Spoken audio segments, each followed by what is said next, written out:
Notre page élection régionale à présent. Ce soir, gros plan sur la région centre. Le socialiste Michel Sapin a rassemblé la gauche face à une droite divisée.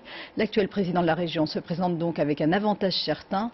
Mais dans cette région, le Front National pourrait jouer les trublions dans ce scrutin comme il y a 6 ans. Marie-Pierre Courtelmont, Romuald Rat.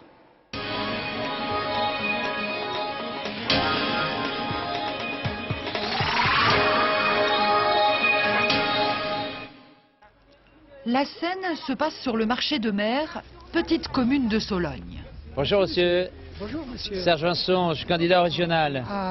Le candidat UMP est en campagne, Voilà, ambiance vous êtes du bon département, enfant Serge jusqu'à Vincent, cette rencontre avec une régional. charcutière. Vous allez bien? On a trop d'administratifs et trop de technocrates.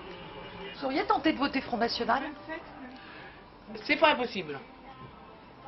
Tellement je suis aigri. Et ce sont tous les mauvais souvenirs qui reviennent.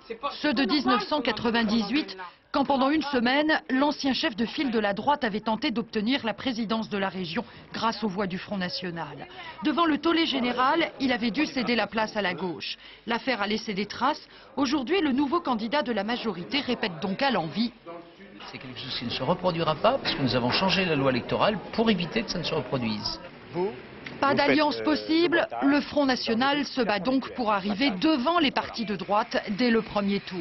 Son candidat ratisse villes et campagnes de la région avec le thème favori du parti d'extrême droite, la préférence nationale. Dans le cadre où nous subventionnerons des emplois, ou subventionnerons des logements ou des choses comme ça, nous souhaitons que ces subventions aillent à des organismes ou des entreprises qui prennent des Français d'abord. Une idée simple dont le candidat UMP redoute la portée. Vraisemblablement, le Front National fera plus de 10%, donc il sera candidat au deuxième tour. Et vous verrez que la cible du Front National, ce sera la droite. Et vous verrez qu'objectivement, cela aidera la gauche. La gauche unie, représentée par Michel Sapin, ici en campagne chez un prothésiste dentaire. L'ancien ministre socialiste est assuré de se retrouver au second tour. Mais face à un adversaire ou à un ennemi? Le Front National, celui-là, c'est pas un concurrent qui est temps. C'est, si je puis me permettre, un ennemi. C'est quelqu'un qu'il faut combattre. Combattre sur le fond de ses idées. Pour le reste, les candidats de droite, ils sont respectables, n'ont pas les mêmes idées, n'ont pas forcément les mêmes propositions, et ce n'est pas avec le même langage que je le combattrai. Et Michel Sapin s'inquiète lui aussi d'un possible gros score de cet ennemi.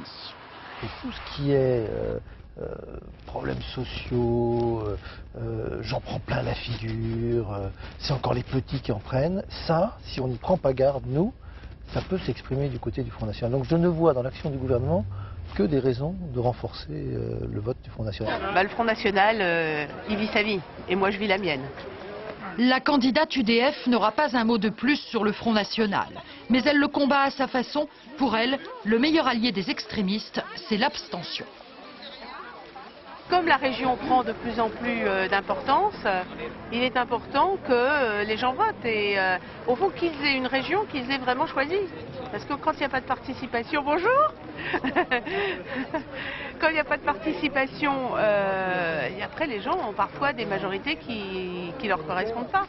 Les électeurs pourront aussi se prononcer en faveur de l'extrême gauche ou d'une liste chasse, pêche, nature et tradition également présente dans la région. Ainsi va la campagne électorale le long de la Loire, un long fleuve, souvent tranquille, mais dont le cours peut parfois se déchaîner.